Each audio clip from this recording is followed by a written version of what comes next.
이 시간에 다 같이 자리에 일어나셔서 오늘 우리에게 주신 하나님의 말씀 고린도전서 15장 20절에서 34절 말씀을 함께 교독하도록 하겠습니다.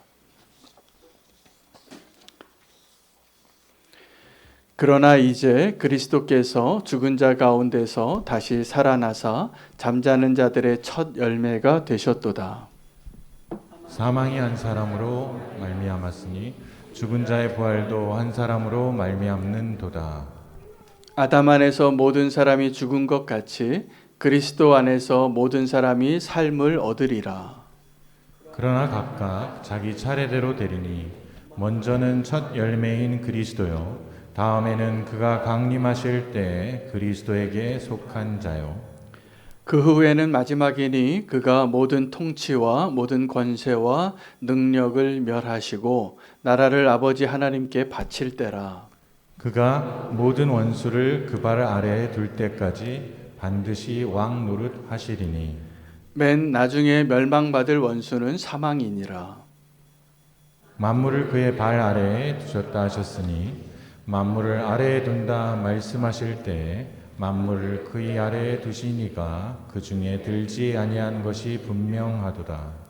만물을 그에게 복종하게 하실 때에는 아들 자신도 그 때에 만물을 자기에게 복종하게 하신 이에게 복종하게 되리니 이는 하나님이 만유의 주로서 만유 안에 계시려 하심이라. 만일 죽은 자들이 도무지 다시 살아나지 못하면 죽은 자들을 위하여 세례를 받는 자들이 무엇을 하겠느냐? 어찌하여 그들을 위하여 세례를 받느냐? 또 어찌하여 우리가 언제나 위험을 무릅쓰리요? 형제들아, 내가 그리스도 예수 우리 주 안에서 가진 바 너희에 대한 나의 자랑을 두고 단언하노니 나는 날마다 죽노라. 내가 사람의 방법으로 에베소에서 맹수와 더불어 싸웠다면 내가 무슨 유익이 있으리요? 죽은 자가 다시 살아나지 못한다면 내일 죽을 터이니 먹고 마시자 하리라. 속지 말라. 악한 동무들은 선한 행실을 더럽히나니 함께 읽겠습니다. 깨어 의를 행하고 죄를 짓지 말라. 하나님을 알지 못하는 자가 있기로 내가 너희를 부끄럽게 하기 위하여 말하노라. 아멘. 하나님의 말씀입니다. 자리에 앉으시겠습니다. 우리가 이번 추수감사절을 하나님께 온전히 드리기 위하여 한 달 전부터 우리가 주제를 정하고 잃어버린 감사를 찾자고 예수 동행 일기에 매일같이 10가지 이상씩의 감사의 제목을 실천하며 오늘 이 예배를 준비했습니다. 그래서 저도 그 일을 같이 동참해서 해보니까 정말 감사할 일이 매일 많이 있었습니다. 그리고 내 삶을 하루를 돌아보면서 정말 하나님의 은혜가 아닌 것이 없었습니다. 우리가 감사를 찾을 때 흔히 돌아보는 영역이 어디입니까? 지나간 날들을 보는 겁니다.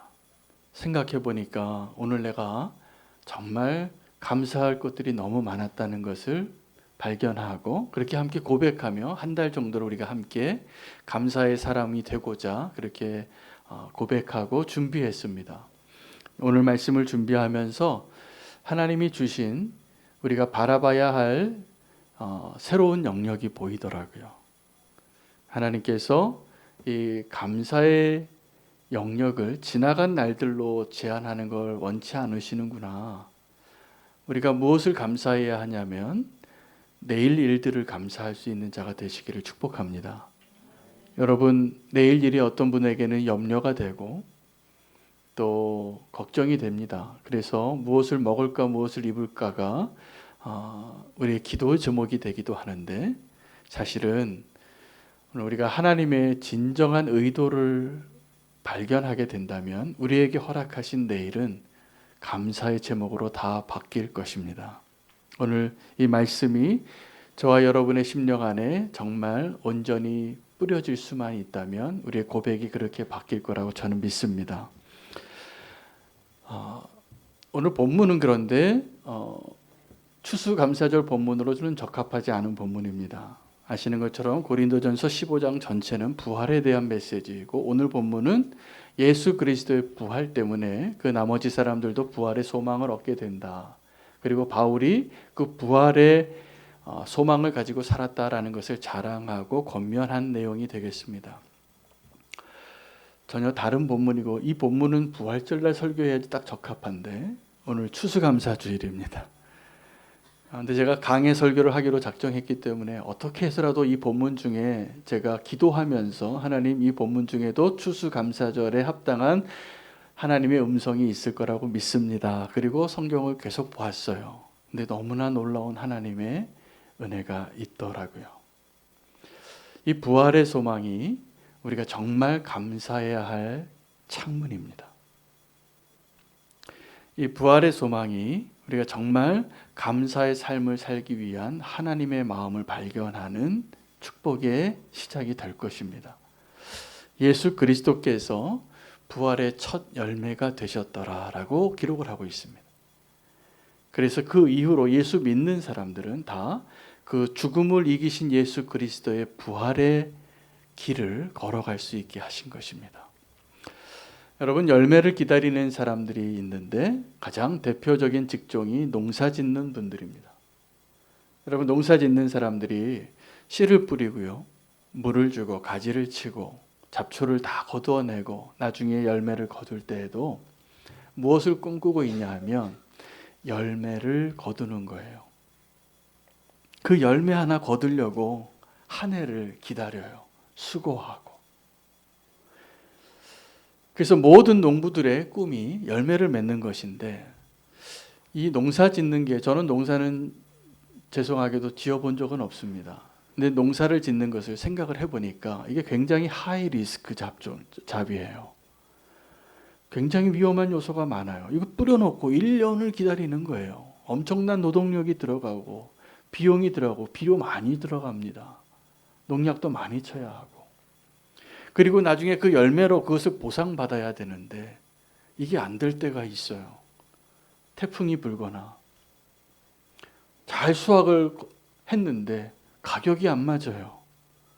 그래서 그걸 걷어들이는 인건비도 안 나오니까 그 분노한 농부들이 밭을 트랙터로 갈더라고요. 그건 절망입니다. 그 열매를 포기한다는 것은. 근데 하나님께서 저와 여러분에게 하나님이 농부이시다라는 것을 오늘 말씀하세요. 저와 여러분을 어딘가에 심으시고 그리고 그곳에서 열매 맺는 것을 농부처럼 기다리시는 하나님이 계시다. 오늘 이거를 좀 우리가 발견할 수 있으면 좋겠습니다. 그러면 우리의 삶에 대한 우리의 태도가 바뀔 겁니다. 우리의 삶에 대한 하나님의 시각이 열릴 것입니다. 그리고 어떤 열매를 가지고 하나님께 나와야 할지가 바뀔 것입니다. 오늘 꼭 그 소망으로 주님 앞에 나아가기를 원합니다. 예수 그리스도께서 부활의 첫 열매가 되셨느니라. 그래서 죽은 자가 다시 살 수 있다라는 가능성을 예수님께서 여셨는데 이상하죠? 예수님은 이미 공생의 사역을 하실 때 죽은 자를 살리신 적이 있어요. 이전에도 하나님의 사람들, 선지자들 가운데 죽은 자를 살리신 주의 종들이 있었어요. 근데 그 사건과 오늘 예수 그리스도께서 죽은 자 가운데서 다시 살아난 첫 열매가 된다라는 그 의미와는 전혀 다른 이야기입니다. 예수 그리스도께서 죽은 자 가운데서 다시 살아나신 첫 열매가 됐다라는 것은 이제 그를 믿는 자마다 누구라도 예수님처럼 부활의 몸을 다시 입을 수 있는 그 길을 열어놓으신 것이고 예수님이 첫 번째 열매가 되십니다. 여러분, 이 첫 열매의 의미를 오늘 먼저 좀 묵상하기를 원합니다. 첫 열매는 대표성을 갖습니다. 첫 번째 사람 아담이 범죄함으로 모든 사람이 다 죄인이 되었고 또 하나의 아담인 예수 그리스도께서 그 부활의 첫 열매가 되심으로 우리가 다 구원받을 수 있는, 부활할 수 있는, 새로운 삶을 시작할 수 있는 그 일이 가능하게 된 것입니다. 한 사람으로 시작이 되었습니다. 여러분, 열왕기서에 보면 왕들의 이야기 가운데 두 사람이 대표성을 가지고 그 길을 냈다라는 것을 발견하게 되는데 한 사람은 다윗이고 한 사람은 여로보암입니다. 그 여로보암은 그 다윗의 나라 이후에 그 솔로몬이 통치하고 그 영광의 나라가 그 다음에 분열 왕국으로 나누어질 때 하나님께서 사실은 이 여로보암에게 더 축복해 주셔서 열지파를 주셨는데 그에게 하나님이 부탁한 게 있었어요. 다윗의 집을 존중하고 그 길을 따르라. 의로운 길을 가라는 거였죠. 그러나 이 여로보암이 이 예루살렘으로 가는 백성들의 길을 막습니다. 막고 베델에다 성소를 하나 만들고 여기서 제사하라고. 그 죄가 얼마나 큰지 그냥 사실은 작은 죄죠. 여러분 우리가 죄 가운데 좀 이거는 정말 극악무도한 죄라고 보이는 죄들이 있습니다. 누굴 죽인다든지 도둑질을 한다든지 간음을 한다든지 폭행을 한다든지 이건 명백하게 범죄죠. 이런 건 범죄인데 이 여로보암의 죄가 아주 작은 죄 같지만 나름 변명할 이유도 있어요. 이 나라를 굳건하게 하기 위하여 백성들이 다른 데 새지 못하게 하려고 이곳에서 예배하라고 비슷하게 만들어 놓고 레위인 아닌 제사장을 세우고 하나님의 이름을 불렀어요. 그래도 거기서. 그런데 이 죄가 엄청난 죄였어요. 그가 첫 번째 그 길을 열었기 때문에 그 다음으로 우상 숭배하는 그 하나님을 배반한 왕들의 대명사가 된 거예요. 그래서 우상 숭배하는 왕들을 향하여 다 뭐라고 역사가 기록하냐면 다 여로보암의 길을 갔더라. 그 왕들의 기록 가운데 정직하게 살았던 왕들은 이렇게 칭찬해요. 그가 정직하여 다윗의 길을 갔더라. 여러분 지금 우리가 행하는 일, 우리가 결정하는 그 선택이 누군가에게 길이 될 수 있다는 것을 생각한다면 오늘 우리가 어떻게 살아야 하는가 굉장히 중요합니다. 이 장자의 명분에 대하여 첫 번째 첫 열매에 대하여 우리가 눈이 좀 열리시면 좋겠어요. 왜 첫 번째 열매, 이 장자의 특권 이것이 중요하냐면 거기에 미래가 담겨 있기 때문입니다. 하나님께서 이스라엘 백성들에게 농사를 지어서 첫 열매를 거두면 나에게 가져오라고 하셨어요. 마다들은 내 거다라 그랬어요. 여기 하나님이 요구하신 거예요. 여러분 이 장자의 명분에 대해서 우리가 다 알고 계시는지 모르겠어요. 여러분 장자의 명분을 아십니까? 그 축복 갖기를 원하십니까? 네, 아멘을 잘 안 하시잖아요. 여러분 이 장자의 명분에 대한 이야기 가운데 가장 대표적인 인물이 야곱과 에서입니다. 야곱과 에서는 쌍둥이인데 누가 형이에요? 먼저 나온 사람이 에서였어요. 그 야곱의 입장에서는 저는 100번 이해가 되어져요. 우리 쌍둥이인데 먼저 나왔다는 그 이유 하나만으로 장자의 명분을 가지고 있었던 형이 얼마나 질투의 대상이었겠습니까? 어느 날 이 야곱이 팥죽 한 그릇 가지고 배고픈 형에게 제안을 하고 거래를 성사시켜요. 탁월한 수완가입니다. 배고플 때 팥죽 하나랑 형 장자의 명분하고 바꾸자. 근데 에서가 바꿔줬어요.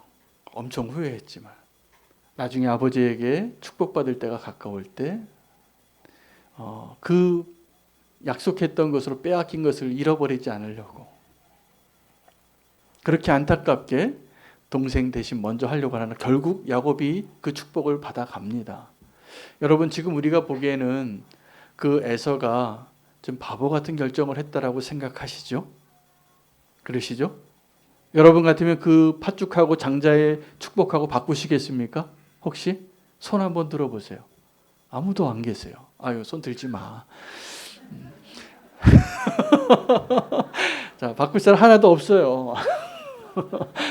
없어요. 근데 제가 보기에 여러분은 아니시라고 생각하시겠지만 바꾸시는 분이 적지 않습니다. 여러분 그 에서가 바꿨던 그 팥죽 한 그릇이 무엇을 상징합니까? 오늘 내가 원하는 거예요.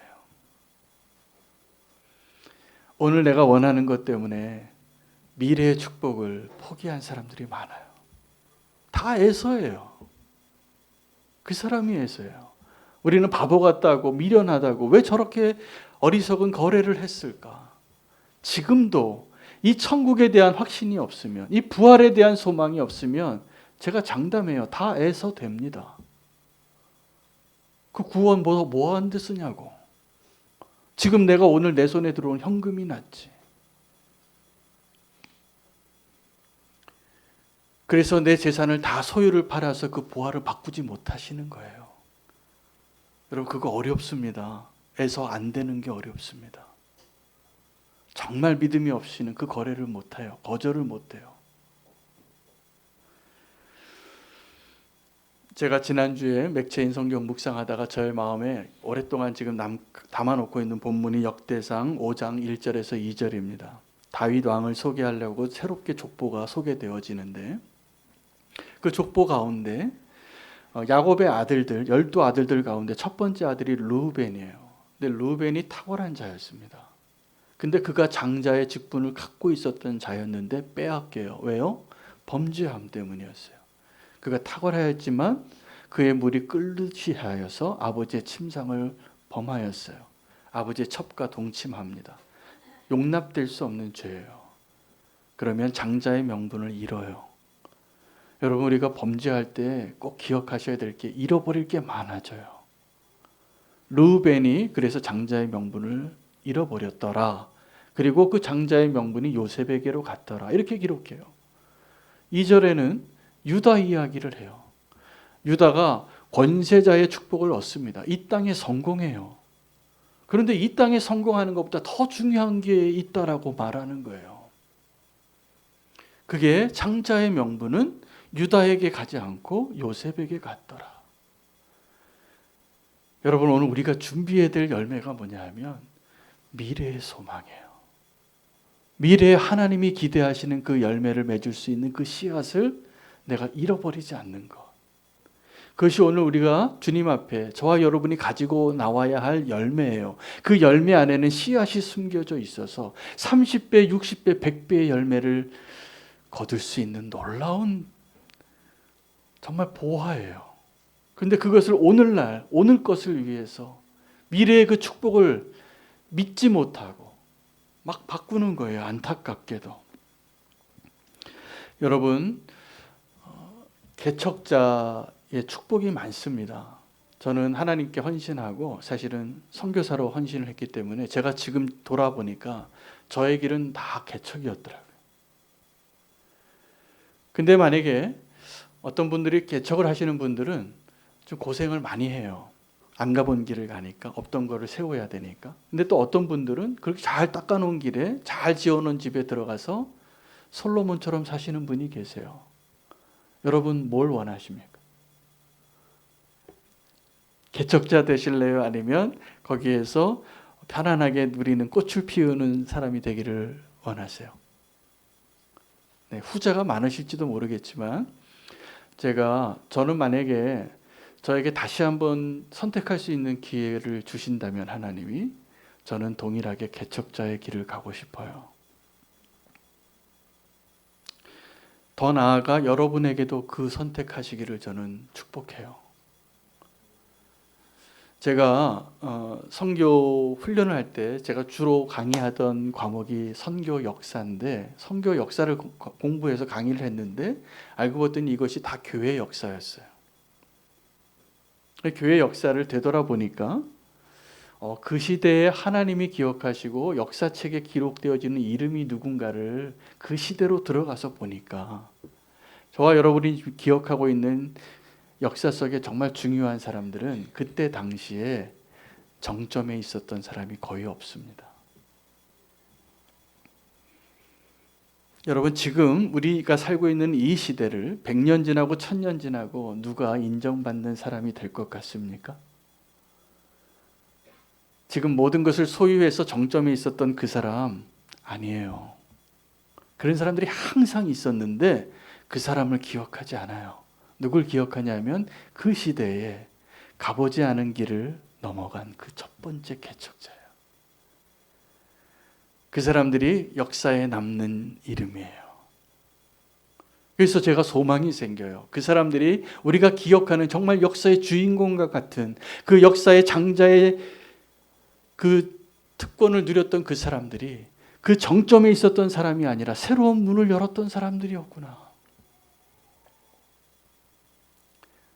무슨 얘기냐면 저와 여러분이 지금 이 세상에서 성공하고 그 정점에 앉아 있지 않아도 하나님의 마음만 알고 있으면, 하나님의 계획만 분명히 붙잡을 수 있다면 역사의 주인공이 충분히 될 수 있습니다.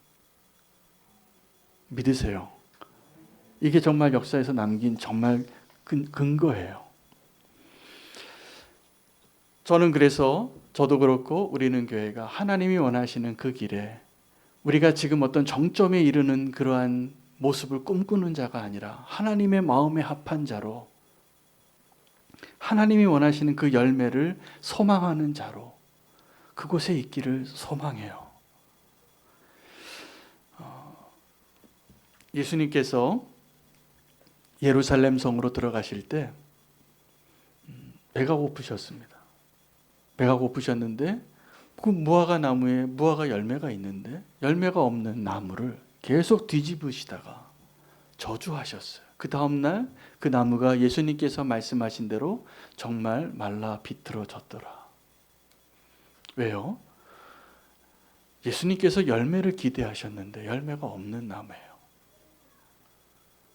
나무는 큰데 잎사귀는 많은데 열매가 없는 거예요. 여러분, 그런 나무 많더라고요. 뭔가 있을 것 같은데 기대하는데 이 나무에 이 정도 크기에 이 정도 잎사귀가 있으면 열매가 주렁주렁 열매가 맺혔어야 되는데 열매가 없어요. 예수님께서 우리에게 메시지를 전해주시려고 하신 이야기예요. 그것은 내가 열매를 기대하고 있다. 내가 너희를 그곳에 심은 이유는 열매를 맺기 위함이다. 그런데 우리는 열매는 없고 나무만 크고 잎사귀만 많은 그런 나무라면 불행한 거예요.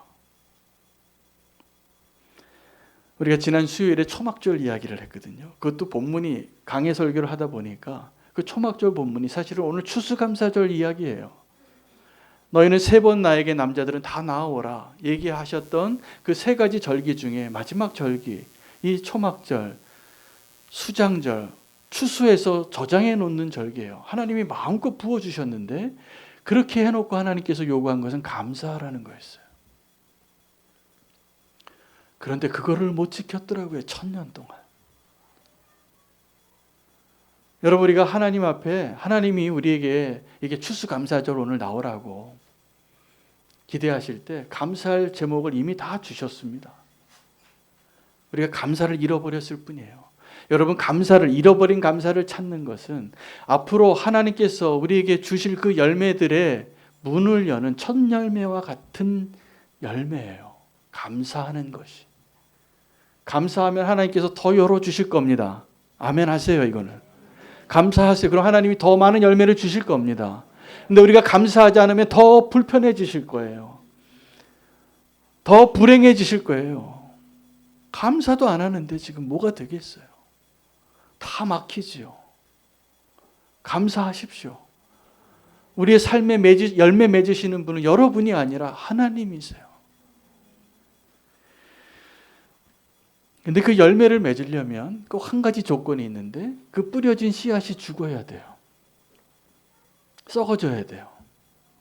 우리가 열매 맺지 못하는 또 하나 이유는 내가 죽기 싫어서예요.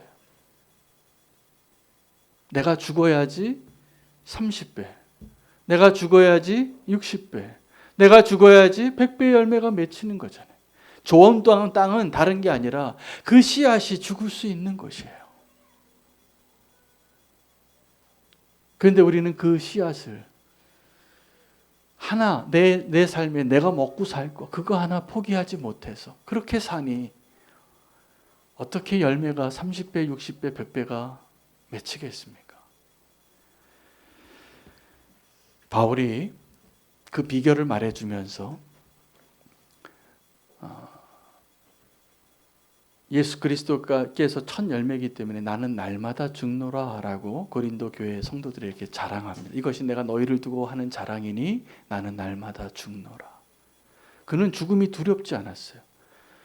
그래서 그 열정으로 가는 것마다 교회가 세워지고 기독교의 골격을 세운 사람입니다. 그 짧은 생에 제일 늦게 사도된 그 사람이 가는 곳마다 교회 세우고 선교하고 열매를 맺은 거죠. 가는 곳마다 교회가 세워졌어요.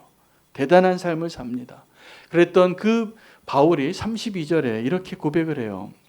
내가 날마다 죽노라. 이것이 나의 자랑인데 에베소에서 사나운 맹수와 싸웠던 그것을 너희가 기억할 텐데 라고 이야기해요. 그 사나운 맹수가 누구일까? 정말 사자일까? 곰일까? 호랑이일까? 그럴 수도 있어요. 바울의 고백 가운데 자기가 당했던 고난을 이야기할 때 강을 건너가는 위협과 짐승을 만나는 위협과 추위의 위협과 사람들의 위협과 다 그러한 이야기들을 하기 때문에 그런데 그 다음 문맥을 보면 그게 그런 짐승이 아니라 바울을 대적한 대적자들이었다는 것을 쉽게 찾을 수 있어요. 그 바울이 그 사나운 맹수와 에베소에서 싸울 때 죽기를 두려워하지 않았다는 거예요. 난 날마다 죽었다. 그리고 이렇게 이야기합니다. 그러므로 너희는 깨어서 속지 말라. 악한 동무들이 너희의 선한 행실을 더럽히나니 의를 행하고 다시는 죄를 짓지 말라. 세례 요한이 요단강에서 세례를 베풀기 시작할 때 사람들이 많이 찾아왔을 때 그 무리를 향하여 세례 요한이 이렇게 외쳤습니다. 독사의 자식들아, 누가 너희를 깨우쳐서 이 하나님의 진노를 피하라 하더냐? 너희는 가서 회개에 합당한 열매를 먼저 맺고 오라. 대단하죠. 지금 회개하겠다고 나온 사람에게, 회개하고 세례 받겠다고 나온 사람에게 세례 요한이 요구한 것은 저주하면서 이 독사의 자식들아, 회개에 합당한 열매를 먼저 가져와라. 여러분, 제가 아까도 광고할 때 얘기했지만 우리의 믿음이 그 믿음의 열매가 없으면 가짜예요. 우리의 회개가 회개에 합당한 열매가 없으면 가짜 회개예요. 예수님께서 간음한 여인 현장에서 붙잡혔을 때 그 여인 하나 죽이겠다고 비겁한 남자들이 다 돌덩어리 하나씩 들고 자기도 그 여자와 잤을지 모르는 그 남자들이 다 죽이려고 할 때 예수님께서 그 여인을 살려줬어요. 그리고 그 여인과 예수님과 단둘이 남았을 때 예수님께서 그 여인에게 요구한 것은 단 한 가지예요. 너를 정죄하던 자 어디 있느냐? 없습니다, 주님. 나도 너를 정죄하지 아니하노니 이제는 가서 다시는 죄를 짓지 말라. 이 추수감사절에 기뻐하며 감사해야 할 오늘 메시지가 좀 부담스럽습니다. 오늘 우리가 주님 앞에 가지고 와야 할 열매는 회개에 합당한 열매여야 합니다. 그 열매 좀 가지고 오세요. 그러면 그때 우리가 정말 예수 그리스도의 제자가 될 겁니다. 그 제자는 자기를 부인하고 자기 십자가를 지고 예수님을 따르는 자예요.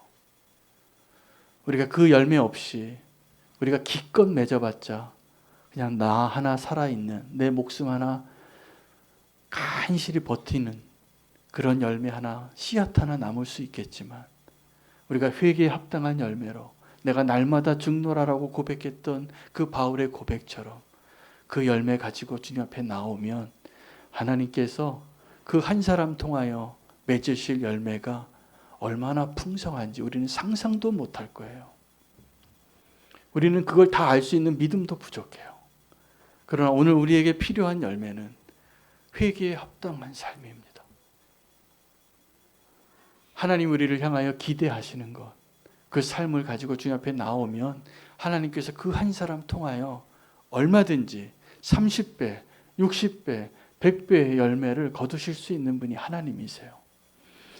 오늘 우리가 결단하며 나아갔으면 좋겠습니다. 나 하나의 구원이 아니라 내가 죽고 또 하나의 열매를 기대하시는 그 또 하나의 열매가 얼마나 풍성할지 우리는 헤아릴 수도 없는 그 놀라운 하나님의 은혜를 믿음으로 바라보게 해 주시옵소서.